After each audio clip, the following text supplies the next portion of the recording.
Good evening. This is Mae Brussell. The title of this 1 hour broadcast is World Watchers. It's program 773 and the last Monday of September the 29th, 1986. Starting next week on Kazoo, the station that this program emanates from, I'll be doing a 1 hour talk show from 9 to 10. World Watchers will be on from 8 to 9. And then I'll take the talk show for 1 hour. I used to have a half-hour talk show before, but I was unable to keep it up because I went back and forth to Los Angeles so much and wasn't sure when I would have to be in town, and I didn't want to disrupt that schedule.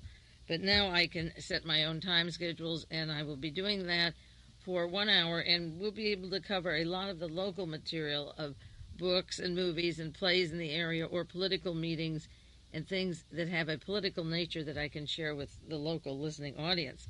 Kazoo is a listener-sponsored station, and we have a pledge session twice a year, which is necessary, of course, to keep it going. And this past week, we just completed that section of the fundraising for this part of the year, and people were very generous, and each programmer had their own particular subjects and material or gifts for people who joined the station. I thought I'd share something with you. Tom Davis from Tom Davis Books donated in Banks We Trust the Penny Lanou book for people who wanted to become new members to Kazoo. And then I also had the idea that I really need slaves, not somebody to just sit around and talk, but to help me with the hard work for my research, cleaning out files and copying articles. So I said that anybody who gave $100 to the station could be my slave for one day. And the station got two pledges of $100, and I have two slaves, so that will help me with about 8 hours of research, cleaning out files and so forth for one slave and 8 hours for the other, and I thought that was pretty neat. We charged them $100 and they could be my slave, so I'm looking forward to that. I wish I had a slave about 3 days a week, but I just settle for what I have. Now, the last few weeks, I just briefly touched on the story of terrorism that was taking place and what I considered agent provocateur events that I want to detail for you as time allows during the weeks that follow. I mentioned the chronology 2 weeks ago of the Cameroon explosion that I believe was a test of a neutron bomb. This took place August 21st. 10 days later, August 31st, Nicholas Daniloff was arrested. He's out. I never saw so much coverage over a non-event in my life, just piles of articles on that subject. And just briefly, I'll just mention a few of those later. September the 6th was the hijacking in Pakistan. September the 7th in Istanbul, the shooting in the synagogue and killing 22 worshippers in Turkey. And then September the 7th, right after the synagogue shooting, Ronald Reagan left his home in Santa Barbara, called the Eagle's Nest, and began campaigning for the new Senate nominee, Ed Chow, in California, running against Mr. Cranston, Senator Cranston. And then the next evening, Ed Chow had a dinner in his honor that was hosted by former Defense Secretary under Nixon, David Packard, up in Palo Alto. Now, in that interim, from September the 7th to September the 8th, actually the Pakistan hijacking was the 6th, there were bombings in Paris, and those are what I want to talk about this evening, what is happening in Paris. And September the 4th, there was a bombing at the Gare de Lyon, and September the 8th, at the post office, September the 12th, a casino, cafe, shopping mall, September 14th, pub Renault, where one was killed and one wounded, and September 15th, the police headquarters, where one was killed and 51 were wounded. So in that interim, in the 2 weeks, there was a time period that I was talking about when all of this violence and confrontation was coming down, and of course the terrorists were called the Marxists and the communists, and everything had an anti-Soviet slant to it. Last week, I just briefly went into the subject of the terrorism in France and the connections of the person who is responsible for all of this activity taking place now, Mr. George Abdallah, and his brothers. They have close links to George Habash of the Popular Front for Liberation of Palestine, which is very close to our Central Intelligence Agency and to the powers that be in Washington, and much, much higher than that. And this evening I want to spend an hour on the French terrorism in Paris, because it makes a full circle, as David Emery and I say on the air, what goes around comes around, and this makes a full circle from Paris to the Middle East to Chile and back into Washington, D.C., passing through South America and touching right back to the Reagan administration and Licio Gelli and the powers that be of the P2, and the terrorism that is going on now is a continuation of the terrorism that happened after World War II, orchestrated by Otto Skorzeny. It's the same people, the same cast, the same connections, the links to Klaus, Barbie, Licio Gelli, Joseph Mengele, Hans Ulrich Rudel, the top Nazis, Martin Bormann, you name it, and even Adolf Hitler, all tie into this ball of wax, and it is a continuation of terrorism to make way and build up the anticipation or desire for a police state. Now, as far as the French terrorism goes, the first bombings took place just at the end of this past year, 1985, December the 7th. On 2 days, there was a bomb at a Paris department store and one at the Galerie Lafayette. On February the 3rd, the Hotel Claridge at the Champs-Élysées. The first one at the Paris department store was 35 wounded. The Galerie Lafayette, the bomb went off and no one was wounded. At the Hotel Claridge, 8 were wounded. February the 4th, the Gilbert Jeune bookstore at the Left Bank. February 5th, the Forum des Halles shopping center, 9 wounded. February the 3rd was the Eiffel Tower, where a bomb was defused. No injuries. March the 17th, outside of Berneuil, a bomb went off following a high-speed train going by. 10 were wounded. March the 20th, the Point Show Shipping Gallery, 2 killed, 28 wounded. March the 20th, by the rapid transit system affiliated with that between Aubert and Châtelet. Injuries, bomb defused. September the 4th, the Gare de Lyon I mentioned. And the 8th, the post office. And on the 12th, the casino cafeteria. 14th, the pub Renault. And the last one was September 15th, the police headquarters, 1 killed and 51 wounded. And of course, that would call a lot of attention to activities going on when it goes off at the police headquarters. Now, before the whole hour is up, I want to make a very important point that is connected to all of this, and it is the fact that George Abdallah, the man who is allegedly the recipient of all this attention because the powers that be want him released from a jail in Paris, he has now hired Jacques Verge, the attorney, to be his representative on a new set of charges that have come up. Jacques Verge is also the attorney not only of George Abdallah, but he's the attorney for Klaus Barbie. And I'll go into how Verge got hired for Klaus Barbie through FRANÇOIS Genoud, a Nazi who represents Martin Bormann, Adolf Hitler, and Joseph Goebbels, the late Joseph Goebbels. And I'm not sure that is the late Hitler never believed that, and I know Martin Bormann's alive. And I want to go into the connections of Jacques Verge. They give him the title, the Marxist lawyer. Well, you can call Lee Harvey Oswald a Marxist. He said it on a record in New Orleans. And the fact that they say they're Marxist doesn't mean anything. Jacques Verge had disappeared for 7 years, and nobody knew where he was. And then he comes back representing the likes of George Abdallah and Klaus Barbie, of all people. And he has a lot to tell, and he intends to tell it in no uncertain terms. The Barbie trial will start soon. I'll do more on that in a few minutes.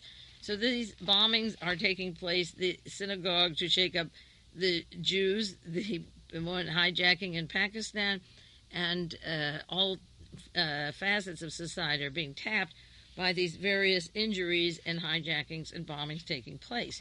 Now, I mentioned 2 weeks ago, on the air, the article, the editorial from the Wall Street Journal, and it is very, very important because of the people connected here, and sometimes I run through these things very quickly, but the title of the article that I cited to you is War in the Shadows, and it, again, as I mentioned before, it goes into the terror in Istanbul, in Karachi, this Istanbul being the synagogue in Turkey, Karachi, the Pakistan hijacking, and then the jailing of a U.S. news correspondent, which is thrown in here, that Danloff, of course. And then the Wall Street Journal says the credit for all of this, for killing worshipers or people on airplanes, going into synagogues and so forth, has only one course. The Soviet Union and its various associated nations run training camps where young men and women learn the terrorist arts. Some of the money to finance their work is raised by drug running, conducted by underground network that supplies other terrorist needs, false passports, vehicles, weapons, explosives, safe houses.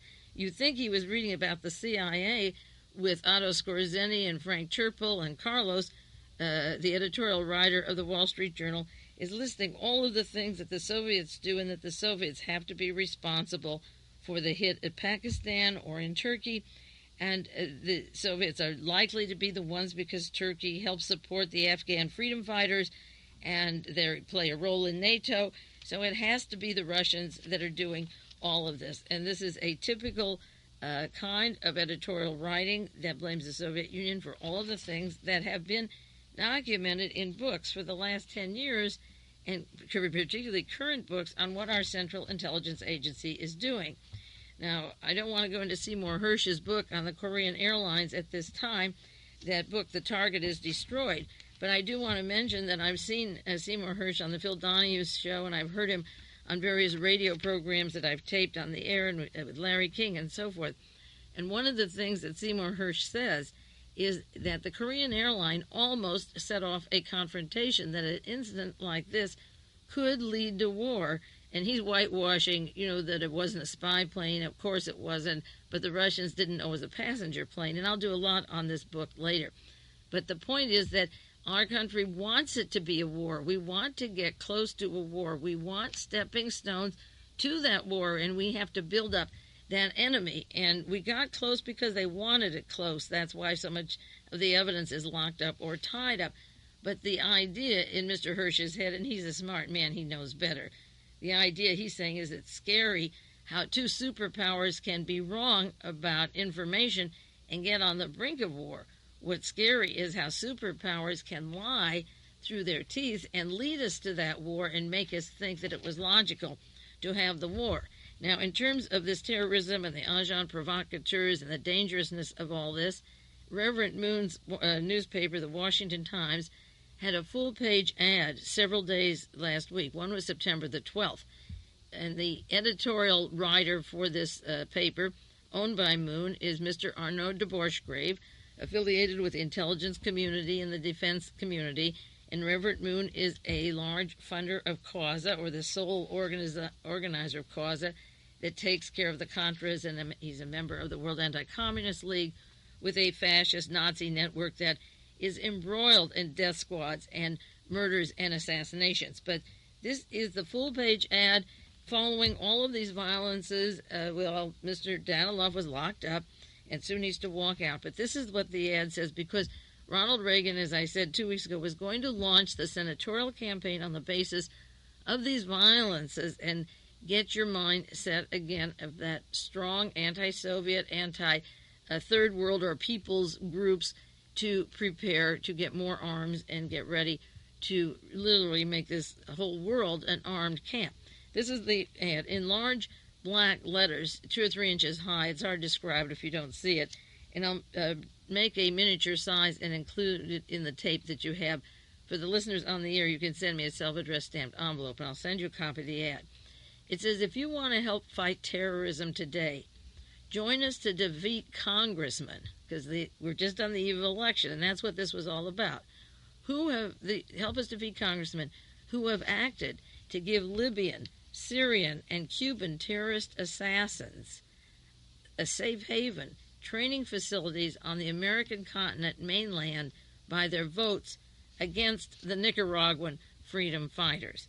If you voted against them for wasting millions of dollars in drug dealing and death squads, then you are helping Cuban terrorist assassins in the United States. That's the logic of the first sentence. And it says, help us fight terrorism to defeat congressmen who have endangered the lives of American servicemen, their families, embassy, and personnel by their votes against funds to increase American embassy security around the world. Now, Ronald Reagan said last week that what he did in Lebanon was the most painful part of his whole administration. They had forewarning, and that could have been avoided and was botched completely, and they knew who set it off, and it involved CIA, and it was covered up, and I'll get back to that. I briefly mentioned it once. But Reverend Moon and de Borchgrave were saying, vote against congressmen who endanger American servicemen because they didn't vote to put more money into American embassies, and that was a bill that came to almost $1 billion. He said, help defeat congressmen who have made all of America vulnerable and potential hostage to a single terrorist nation missile strike against one of our cities by their votes against full funding of President Reagan's Strategic Defense Initiative budget request. Any congressman who voted against the SDI or the full funding, not just to cut off $1 billion or $2 billion. If you vote against the full funding, you are helping an American city get wiped out by a missile strike of terrorism. So if you don't want money to the Contras and you don't want a city hit by a missile, then you better vote for the men who want a full funding as much as the president wants for the SDI, which is very dangerous to throw this into the whole terrorism blanket as if you're going to save us from that missile when it comes in. Those missiles would be made in America in the first place. Then it said, we are the Anti-Terrorism American Coalition Committee, the ATAC. We have had enough of congressmen, and they list three things. Congressman one who condemned President Reagan's military response to Libyan terrorists. If you didn't like just taking our military and bombing the two cities. Two, who tried to impeach our president for his liberation of Grenada. And I don't think there were that many people who did that. Three, whose votes in the House of Representatives resulted in strengthening and emboldening the terrorists worldwide. Join us now. Help us elect strong pro-Reagan congressmen who will do what is right and needed to combat and defeat terrorism now. Time is short. America is vulnerable. To obtain the complete list of congressmen we hope to defeat and to learn how you can help financially, call 202-662-8730 or write Anti-Terrorism American Committee, Star Route 2, Box 102, Prince Frederick, Maryland 20678. Help us. Please send your largest personal contribution up to $5,000 to the Anti-Terrorism American Committee. That's run by Arnaud de Borchgrave and Reverend Moon. Now, those people who publish that about the terrorism, the congressman, don't go into people, forget the late Otto Skorzeny. There's a Frenchman named Jacques Soustelle, Soustelle. Soustelle worked with David Rockefeller, who was a lieutenant in the OSS at the end of World War II and in the final stages of World War II. Soustelle was active in France with the OAS, the Organisation de l'Armée Secret Army. It's the L'Armée Secrète. And the OAS was part of the group that belonged to Permindex that tried to kill Charles de Gaulle and successfully were part of the team that killed John Kennedy in this country a few years later.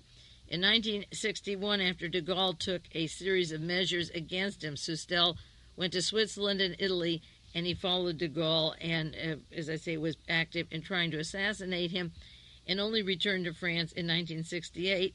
He became a protege of Cardinal Ottavani of the Vatican in Rome, and he was the founder of the CNR, which is the Council National de la Resistance, and he plotted numerous, as I say, plots and hits against de Gaulle. And as a member of the OAS, he went to Spain and worked with Nazi war criminal Otto Skorzeny, who set up these patterns of violence and terrorism, and was allowed with the American intelligence to set up headquarters in Spain and death squads in South America.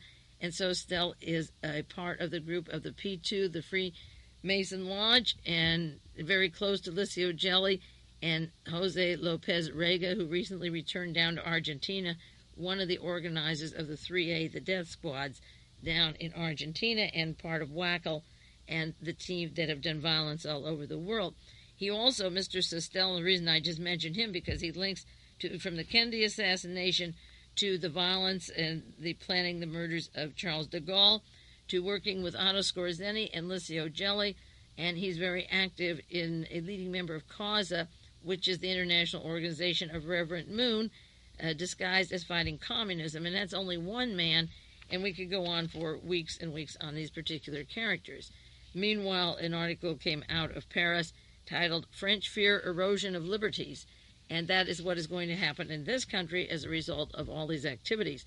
Now, just as quickly as I can, a little background on the persons who are causing all these problems, and then the money team and lawyers behind them, because those street people that do the fighting and running are not the bottom line of all this. There are coordinators to this terrorism that connect to Reverend Moon and the Washington Times and to Borchgrave and Ronald Reagan in the White House.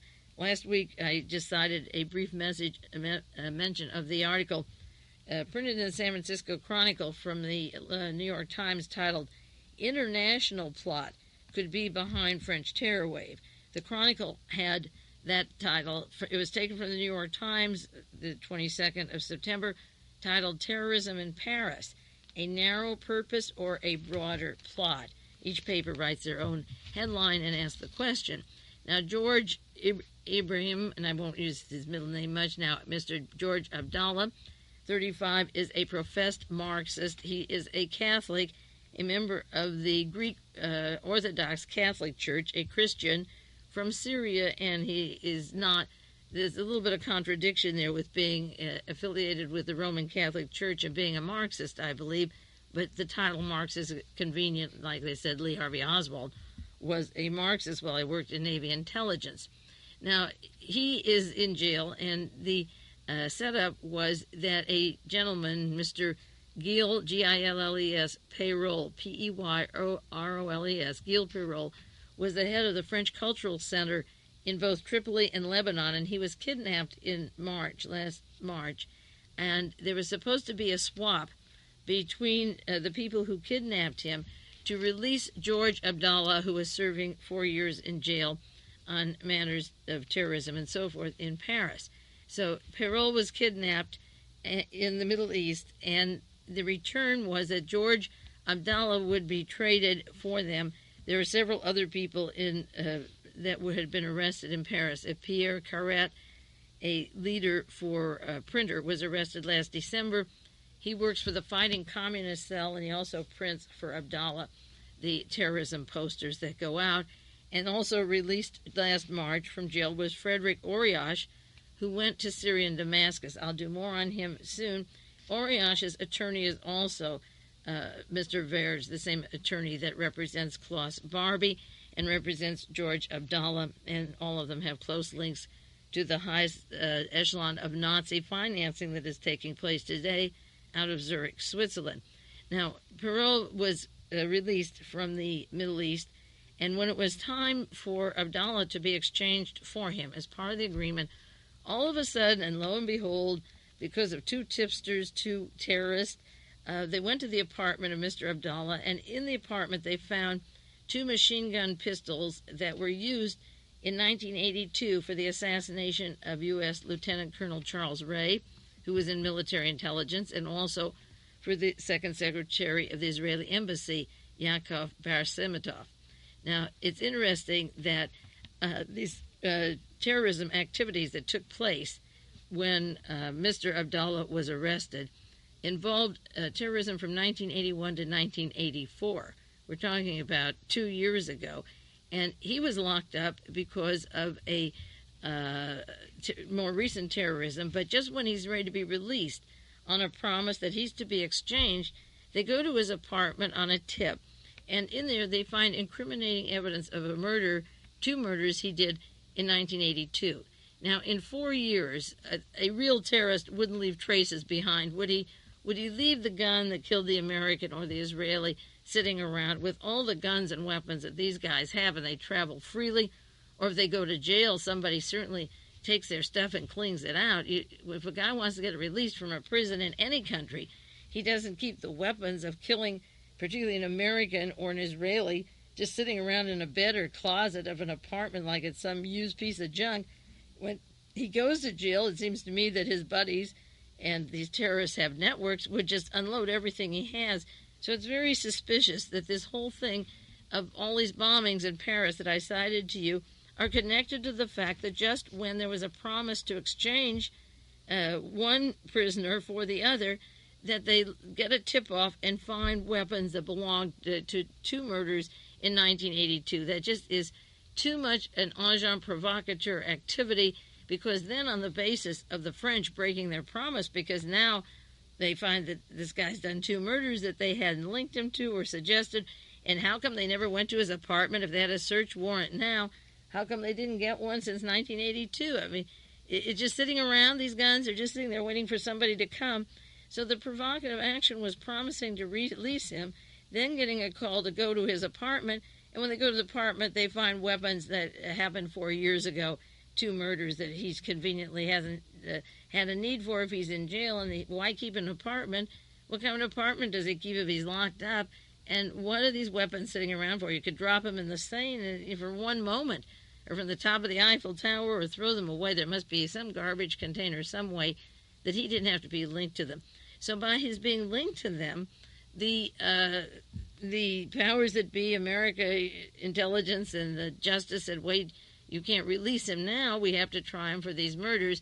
So the French become promise breakers.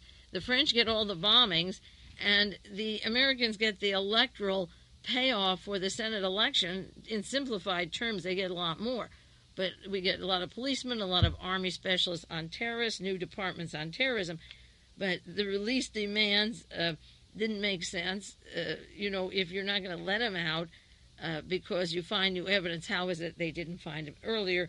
And besides, waiting in the wing is Mr. Le Pen, P-E-N, not P-A-N. Last week I spelled it P-A-N on the sheet thing, the PAN party in Mexico, the Nazi party. But the very far right wing is waiting there to take over. And as I mentioned, the New York Times, it was September the 15th, this past week, says that the attorney for George Abdallah is Jacques Verge, V-E-R-G-E, the same attorney for Klaus Barbie.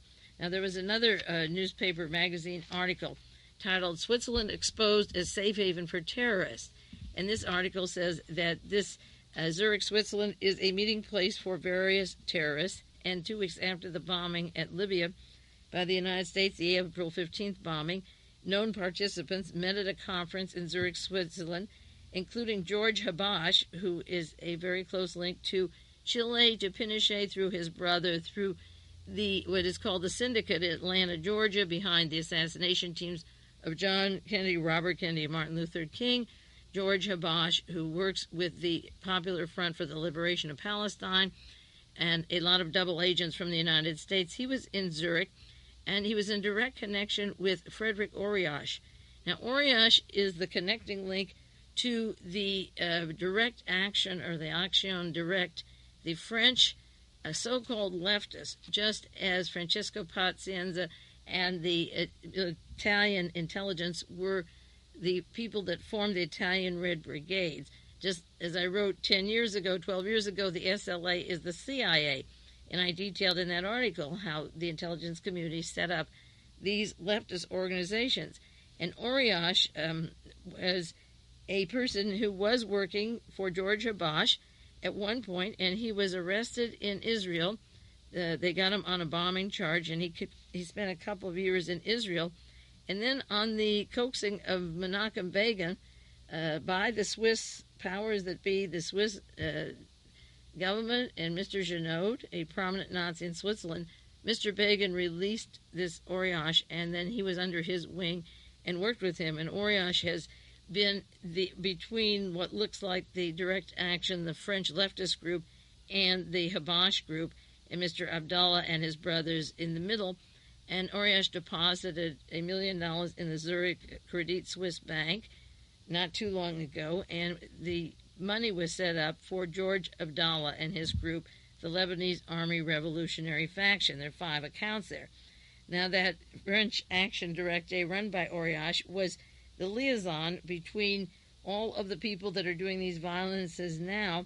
And after he was in jail for a while and got out just in April this year and went directly to Syria and to Damascus, and he was escorted by some prominent people of the Syrian intelligence and so forth. And he's been traveling between Zurich, Switzerland, and Damascus, where this case has been building up. And during the summer, he hired as his lawyer Jacques Verge. Now, they've interviewed Oriash this past week, and there's an article in the San Francisco Chronicle, Paris cops pounce on leftists. He denies bombings. Well, he's out on the streets, and he is not... he served 4 years before for some other bombings in Paris, and he says he's not linked, the direct action is not linked to Mr. Abdallah. He may not be doing the bombings, but he is part of the money and depositing the money and going back and forth to Zurich, Switzerland, with some very important people who are behind the scenes. Now, Mr. Abdallah, he joined the Popular Front for the Liberation of Palestine, that's the George Habash group, and it's the only Palestinian group led by a Christian. The rest are Muslims, and he happens to be a Christian from the Greek Orthodox Church, and Sirhan was brought to this country by the conduit of the Greek Orthodox Church when he left what was Palestine, and the family were brought to the United States. The same conduit of Greek Orthodox Church that brought Marina Oswald to the United States and to the Dallas-Fort Worth area for the role that she played in the assassination of Kennedy. This is the first half hour. I'll take a 1-minute break and come back with you and continue on this Middle East story. It's very complicated, and the names are new, but it is very necessary to understand what's going on there. This is Mae Brussell, the second half of World Watchers, program number 773. I'm talking about the violences in Paris and the national and international implications of those events and how they affect our electoral process at home and how we think about the world. The middleman for George Abdallah, because he may go to trial on those 1982 murders in Paris, is a member of the Greek Catholic Patriarch of Jerusalem, Monsignor Hilaram Kabudji, Capudji, and this well-known Marxist or avowed Marxist, George Abdallah, as I say, is closely affiliated with the Roman Catholic Church and is a Christian. He is not a Muslim, and he's the one that is cooking up all this trouble. And his attorney, as I say, is Jacques Verge, and the connection here to Klaus Barbie is very interesting because Klaus Barbie's team were so instrumental with violences that were the means by which Adolf Hitler came into power in the first place, and violences that cause us to elect and think a certain way until we shape up the way they did in 1933 when they voted for Adolf Hitler. Now, in the book on Klaus Barbie called The Nazi Legacy and Klaus Barbie and the International Fascist Connection, it's written by Magnus Linkletter and Isabel Hilton and Neil Asherson. They talk about Klaus Barbie. I have about 6-7 books on Barbie now, but this one describes Klaus Barbie, who is the son of a French father, Vietnamese mother. Not Klaus Barbie, Jacques Verge, his attorney, pardon me.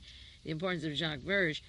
A French father, a Vietnamese mother. He's 59 years old. He's very mysterious, and it tells about his work as a leftist, as a Maoist, of working with Regis Debray, who now works with Mr. Mitterrand, and sending Debray to Bolivia to find Che Guevara and his guerrillas, and Debray, as I say, is advisor to the former president of France, Mitterrand. And Verge is described in this book as a reconstructed survivor of the spirit of '68, but we don't know what Verge was, or what he means by that, what they mean by that. And then the book says in 1970, however, Jacques Verge vanished for no less than 8 years. He never offered an explanation, and rumors suggest he was involved in part of the time in training with Palestinian guerrillas in Lebanon. And his only remark about the return is, I have come back battle-hardened. Note that word. It's the right one. And so he is now representing these factions of the Catholic Christian terrorist and Klaus Barbie and other people tied to this world organization. Verge seems to be a very important attorney, and where he was, the 7 years are more important than all the BS that's written afterwards, because to be prepared to take on these cases, he has to get a lot of knowledge about how the system works from the inside, and I'm sure he did, so that he literally juggles history in his hands. This is why Barbie hasn't yet gone to trial, and he's been sitting there for 3 years. Now, I have a very interesting article called The Genoud Trial and the Mysterious Four Septuagenarians, and this gets into the story of people related to the terrorists in Paris and who are pulling the strings financially. This particular article is about 4 men, François Genoud, the one that I mentioned, who hired Verge to be Barbie's lawyer. He's a Nazi Swiss financier. He's the literary executor of Adolf Hitler, of Martin Bormann, and Joseph Goebbels. It's Goebbels' secretary, Mr. von Oven, in Argentina, that every person who wants to see or wanted to see Klaus Barbie or Joseph Mengele had to go through Goebbels' secretary, and he recently sold for the Goebbels family that recent book several years ago on the Goebbels diary. I won't go into Hitler and Bormann now. I don't believe they're dead. Either one of them never have, at least for quite a few years as I studied it. But he's the literary executor of these two particular people. While Barbie is waiting trial for the murders, and Verge was hired by Genoud to take on the case. Barbie was a captain in the SS, and he has close affiliations, of course, with Licio Gelli, who also was a captain in the SS, who made the rat line so that Barbie and the likes of Barbie could leave Europe, thanks to American intelligence, and leave and be safe in South America till they could come back and create some of these scenes of violences around the world, particularly in Europe again. And Klaus Barbie is his affiliations and his network in South America are very important because Francois Genoud is an avowed Nazi. He doesn't hide it, and he has connections to these various people and seems to be running the money bank out of Zurich, Switzerland, that makes a lot of their activities possible. The third person they talk about in this article is ALOIS Brunner. He was an aide to Adolf Eichmann. He lives in Damascus, Syria, and he's been involved in drug dealing and trafficking and connections with the Nazis around the world, and in Sao Paulo, Brazil, where Joseph Mengele and Gustav Wagner and many of the top Nazis resided, and he had direct connections down there from Syria to Sao Paulo, Brazil, to those Nazis. And then a fourth person this article talks about is a Michael Raptus, alias Michel Pablo, an interesting person because he's a secret advisor to Prime Minister Andreas Papandreou and was in charge and controlled Papandreou from 1967 to 74 while he was in exile and the Greek military junta was in power. And he works closely with this Ahmed Ben Bella, another well-known person from the Middle Eastern area that I'll detail more on in a few weeks, and Francois Genoud. And this article suggests very strong ties of a man closely linked with Nazis being the chief advisor to Andreas Papandreou in Greece. Now, banker Francois Genoud had a legal suit. In 1982, there was an article, four articles written against him by various writers in Europe, one by Jean-Claude Buer, B-U-H-R-E-R, in Le Monde, one by Jacques Deroge from L'Express, Jean Schmidt from Le Point, and La Tribune de Genève, written by Oliver Pauly. And these four articles went into the Nazi connections of Genoud because of the links of terrorists that were being picked up in Paris from the Direct Action Group, who were directly related to Carlos the Jackal, who history has told us had close affiliations with the Central Intelligence Agency, with Frank Churchill, with Samuel Cummings, that's the brother-in-law of Senator John Tower, former Senator John Tower. And when these terrorists were arrested, and I'll do more on that story in a few minutes, these magazines, four of them, did articles on Genoud, Francois Genoud being the money man behind the Nazi connections in Europe, the current banker for the Nazi connections, and he was with the Waffen-SS, the Gestapo, during the war, just as was Klaus Barbie.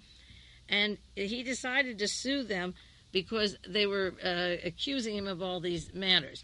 The court case stayed in limbo from 1982 until last year when they settled out of court with a list of agreements. Genoud agreed in the settlement that he didn't consider it defamatory to refer to his fascist or pro-Nazi obedience or convictions, that he has not changed or repudiated them, that his friendship with leading Swiss pro-Nazi George Altramar is not defamatory, that it would not be an affront to his honor to be accused of being anti-Semitic or anti-Zionist. Now, this is the man, keep in mind, who's meeting with George Habash and Mr. Abdallah and the various people from the Direct Action Group in funding with his lawyer, the attorney for Klaus Barbie, and also representing the interests of Licio Gelli.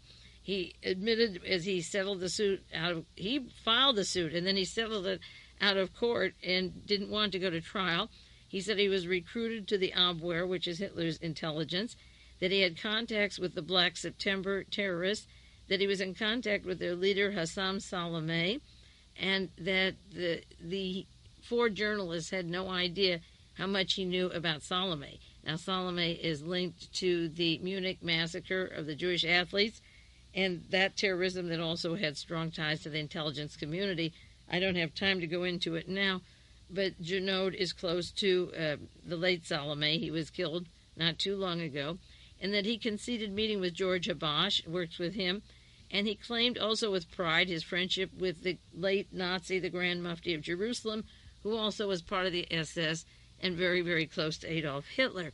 And he was proud of these things, and all he wanted in the settlement of the suit, it didn't go to court, was that he did not actually fight the terrorism himself hand-to-hand on the street. As far as providing the money for the bombs, that was left wide open.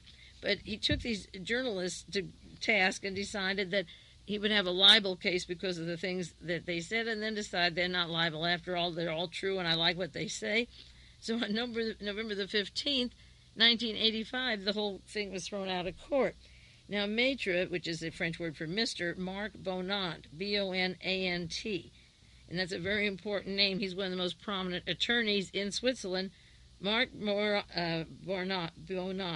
as I say, Bonant, represents Mr. Genoud. He represented him at the case against the journalists, and he's the one who decided it wouldn't be good to have all this out in the open. We'll settle it out of court. And the settlement agreed upon was a simple admission, as I say, that he never physically participated in violence, and that everything was okay, that he didn't, I think even part of the settlement was that he didn't mingle with Carlos the Jackal, but that didn't mean the other people that he worked with from direct action didn't meet with Carlos, or that Carlos wasn't with the CIA, which he was, and worked with United States intelligence. 3 days before the trial took place, as it didn't go to trial, the Swiss released a lot of the material that would have been in the trial case, and that was in the newspapers in Switzerland November the 13th, and they had the details of his Nazi connections. And as soon as they released that, then Andres Papandreou announced that he would ask Syria for extradition of ALOIS Brunner, which he hasn't done, and Brunner is accused of killing 46,000 Greek Jews of Salonika, but Papandreou hasn't even raised a finger except to mention that he would like Brunner. This isn't going to go to trial. And this article that I have says that the only problem here is that if Brunner went to Greece, and Papandreou was just making a big gesture, he'd have to meet with Michel Rapti, the one I mentioned before, Mr. Raptis, who sent hundreds of people to Syria to train as terrorists by Mr. Brunner, and they were financed by François Genoud. So what I'm saying here, I hope it isn't too complicated, is that Andres Papandreou has a right-hand man who has worked with this avowed Nazi and all the powers that be. That seems to be a control over Andres Papandreou, even when he was in exile, and is running the Greek intelligence now, and that it would be hard for a Nazi to go back to Greece and be tried for killing lots of people there, lots of Jews, because he also simultaneously was training, with the help of Genoud, people that went to Syria to learn to become terrorists for the activities that are happening now. Now, Genoud liked, and of course is part and parcel of the Klaus Barbie milieu. He's worked with many Nazis, Nazi collaborators, and the reason for his closeness to Barbie and his putting Mr. Verge on the case to represent Barbie was that when Hitler moved against France, the Communist Party, the PCF, reversed the word, you know how it is in French and Spanish, the Parti Communist France, PCF, were instructed to cooperate with the occupation forces. The Soviet Union, the communists said, cooperate with Hitler's team. They went in there in 1939 at the time of the communist pact with Adolf Hitler. And so in 1939, Hitler and Stalin kept a legacy where the Nazis and communists had a joint network in France and throughout the Mediterranean, which is hard for some people to understand. And when the war was over, this Michel Pablo was living in France, the one who was in charge of Mitterrand now, and he possessed the typographical plates that the Gestapo used to print counterfeit U.S. dollars for these people to use when the war was over, to have all these American dollars. Now, Barbie's legal expenses, since he's been brought back from Bolivia, are paid by Genou, this proud Nazi, and while he can't settle out of court for the things that he did, just as Genou did, he is vowing to bring down the collaborators with him when the trial starts. And Michael Rapis was the kingpin of a whole network of people, including and this is very important, and I want to bring it up if I have time, another point about it, including members of the Israeli Mossad, who he says know a lot and conceal, and who could also come out, that present-day Israel and the Arab world collaborated with this team. Now, Otto von Bolschschwing was one of the people from the SS that helped set up Israel when it was Palestine to create Israel. Adolf Eichmann was friendly before he was captured and tried there with various people in the Israeli government. Menachem Begin was in Mussolini's brown shirts. And there was James Angleton of the Central Intelligence Agency, a Knight of Malta, was in charge of the Israeli desk for 20 years. And Rafi Eitan of the Mossad belonged to the group of Permindex, the same people that Jacques Soustelle are part of that killed John Kennedy and tried to kill Charles de Gaulle. And I've mentioned it many times, that iffy part about the country of Israel and the threat now of Mr. Genoud, and the attorney, Mr. Verge, to go into these matters when the Barbie trial comes out, that it will be very embarrassing for people in the French government, but it will be also embarrassing for Israel. And again, it goes back to the question of the member of the Direct Action, the terrorist group that is linked to these people, who was in Israel. He was locked up for 15 years on bombing charges, on terrorism, and the day that Menachem Begin was elected, he released him. And then he releases him and he goes to Paris and is active again with Mr. Genoud and the Nazi network. Why would the Mossad and Israel release a man who's going to work with the likes of Mr. Genoud? There's a big mystery wrapped in a conundrum. There is no easy answer. And in simplistic terms, I have to just make an educated guess that I've always considered Israel a military base and not a country. And I've talked about that many times before. Now, to continue with this libel suit that was thrown out of court, François Genoud and his lawyer, this Marc Bonnant, who's so prominent, also represents the elusive Licio Gelli, who's floating around the world, and presently has a passport written by Mr. Strassner from Paraguay, and he's been seen in Argentina, and he's been seen in Sao Paulo, Brazil, and he's floating around South America, and he works with Reverend Moon in the Causa group down in South America also. And when Reverend Moon's newspaper has a column, a full-page ad, which I'm sure nobody pays for, he donates it day after day, about terrorism, again, he's not going to these links. Now, Licio Gelli was from the Waffen SS, like Klaus Barbie. As I said before, he helped build the route line that they came to South America. Gelli and Barbie and the whole team, including Otto Skorzeny, are the father of this kind of terrorism to get people off their guard and to beg for a police state and to make deals with people that aren't kept so you have an excuse for more bombs. They did this kind of bombing with the Bologna bombing, with the Oktoberfest. They made Italy and Germany and Europe a mess, and France earlier, of bombings that went on continuously at random to scare people and, as I said, to get them off their guard. Now, Barbie's closest associates and pals in Bolivia attended the GOP convention in Dallas in 1984 and were with former National Security Director Richard Allen, and are very much part of the American intelligence establishment. And Licio Gelli was in the United States, if not since then, at least in 1981, attending the inauguration of Ronald Reagan, and very close to Michael Ledeen and Francesco Pazienza. And of course, Ledeen and Henry Kissinger helped set up the Italian Red Brigades and the secret P2.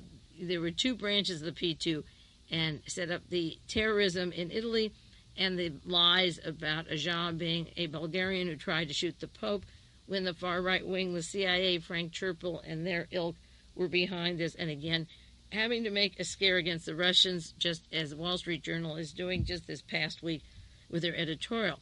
Now, the Swiss government has protected François Genoud since the 60s. I don't know where he was between 1945 and 1960, but he's been protected since the 1960s. And he's announced at various times that his role in the German Nazi Party started in 1934, and that he worked with the Swiss Nazi Party, the National Front, and he did spying for Adolf Hitler in Nazi Germany during the war.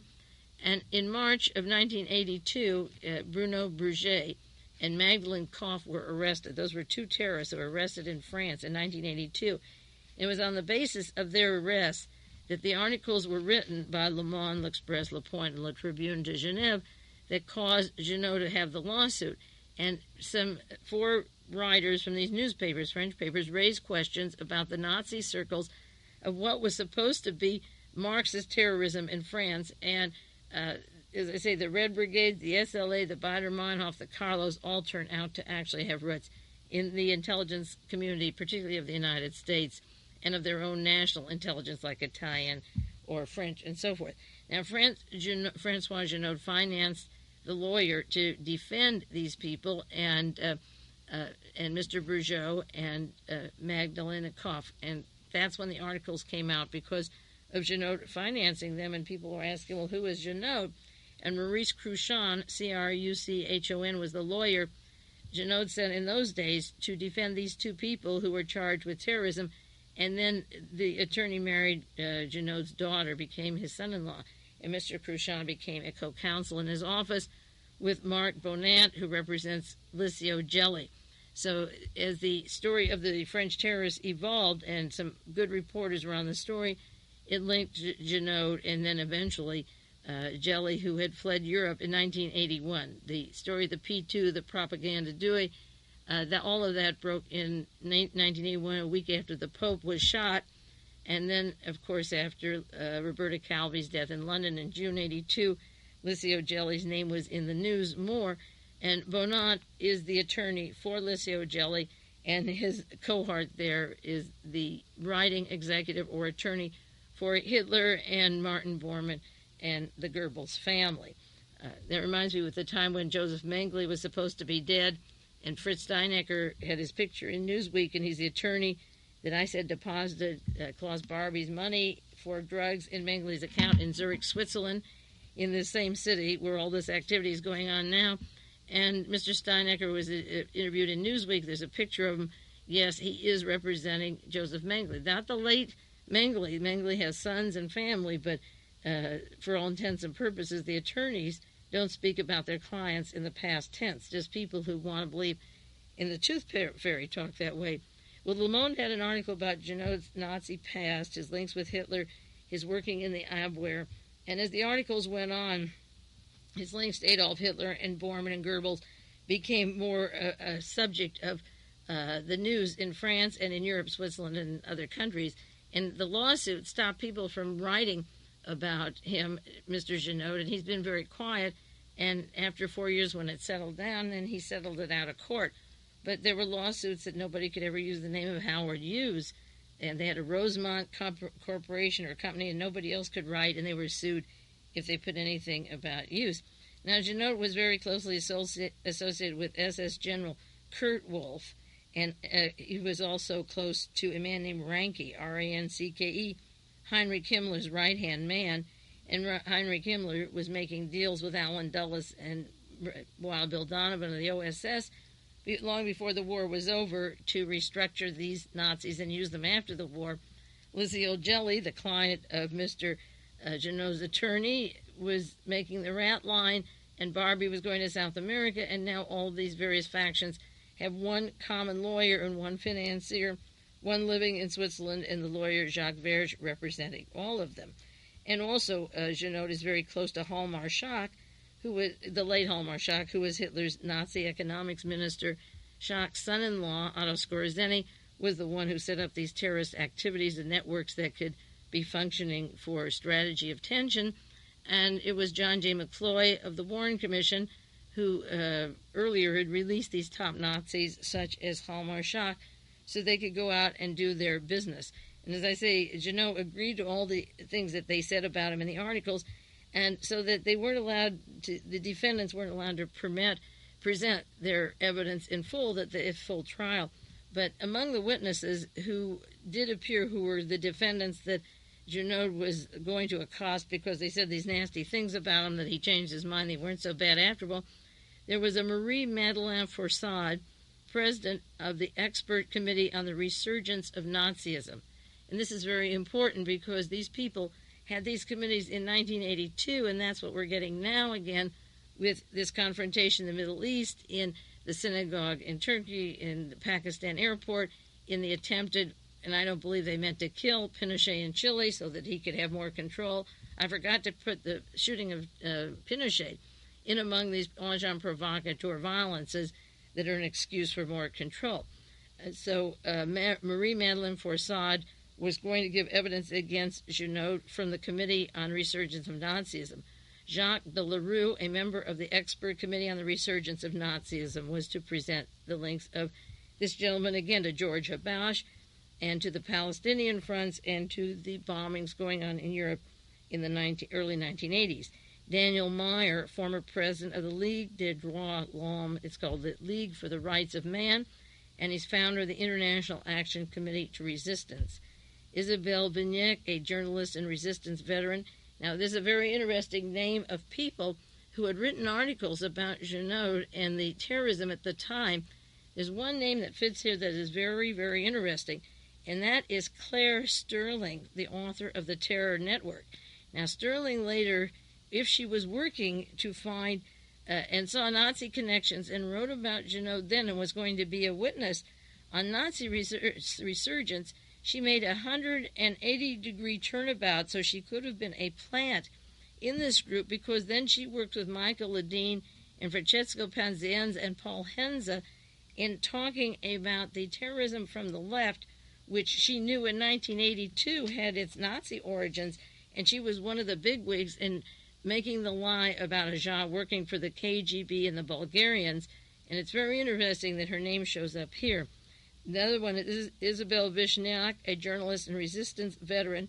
And the final person who was going to testify is a lady whose book has just come out, translated in French. She wrote a book called The Barbie Affair that was released in French. It's in English now, and I understand it's a very, very good book on all of these Nazi connections. And as soon as you get that, and I just heard about her book just recently, and as soon as I get that, we'll get more of how the far right-wing fascists use the Red Brigades of the Direct Action in France or the PLO or the Palestinian fronts for the resurgence of what the Grand Mufti of the SS wanted, and it also ties together with Otto Skorzeny training the armies in Egypt and training Libya, Muammar Gaddafi when he was just a young man, and training the Arab countries with a strong Nazi Gestapo Wehrmacht background for the kinds of confrontations you're going to see soon.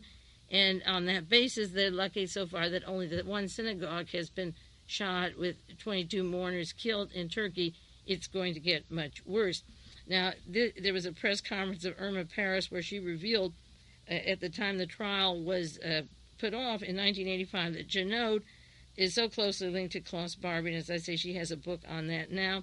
And Jacques de Leroux outlined how his committee was tracking Genoud's Nazi connections after they discovered his participation in a 1944 meeting of Nazi financiers in Strasbourg.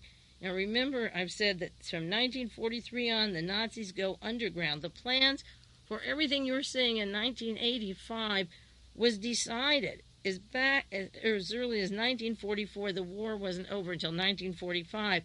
And this material that I have just verifies over and over again what I'm seeing all the time, that the financiers met in Strasbourg this time at a particular meeting, and that the plans for Genoud and funding the likes of these people, as well as the Americans and the worldwide sympathy of the power structure towards the Nazis, was being decided in 1944. And then the journalist author of the book, The Spy Who Came from the Extreme Right, and I don't have that book, reported that pro-Nazi historians and Genoud intimate David Irving admitted to Genoud's involvement in arms trafficking. Now, David Irving is very active with Liberty Lobby and with the stories that there was no Holocaust. He was out there recently, I believe, at California for their annual meeting, that there was no Holocaust. And he's tied up to the Liberty Lobby and Willie Carto and the American Nazi fascist group that keeps saying that the camps were people killed by the Russians, that the Nazis didn't have anything to do with this. Another witness at this trial was going to be J. Tarnero, former president of the Paris Center of Research on Anti-Semitism, who exposed the parallel of anti-Zionism professed by the pro-Nazi circles and the similar denial of the direct action terrorists that of the existence of Nazi concentration camps. that there are a lot of parallels here, and the reason there are is that the people living and funding these things were part of the original plans of genocide and the control of the world. Now, there's an article in People's World, August 15th, where is Licio Gelli? The question is asked. Italian rightists win government appointments, and it said that members of the P2 are getting new appointments. Carlos Suarez Mason, former Argentine military boss, charged with crimes against humanity, has been traveling around South America with passports given by Paraguayan dictator Alfredo Stroessner for Licio Gelli and Mr. Mason. And Bettino Craxi, the Prime Minister of Italy, was a member of the P2. And there are other people in Rome getting promotions from the P2. People are trying to pretend that the organization to overthrow the country didn't exist. And this is about Mr. Stroessner providing assistance to Licio Gelli for whatever he's doing down there. My time is up now. Next week I'll go a little bit into the maid of Ronald and Nancy Reagan, who travels to Europe and Japan and London, who was caught with 50,000 rounds of .22 ammunition for Paraguay for the military dictatorship of down in Paraguay of Mr. Stroessner. But we won't have time in this 1 minute now. I will conclude by just saying the Klaus Barbie trial should begin in 1987 with Jacques Verge as the attorney, and Verge represents all these other various factions that are closely linked to Licio Gelli and Direct Action and George Habash and our intelligence community and Carlos, all of them tied together in ways that I hope in 1 hour I could make a little sense out of this, and next week I'll go over it one more time, maybe simplify some of it, and get the names straight so you can see who are the players in this dirty game. In the meanwhile, this is Mae Brussell, and I'll be back with you next week and continue some more on the Paris violences.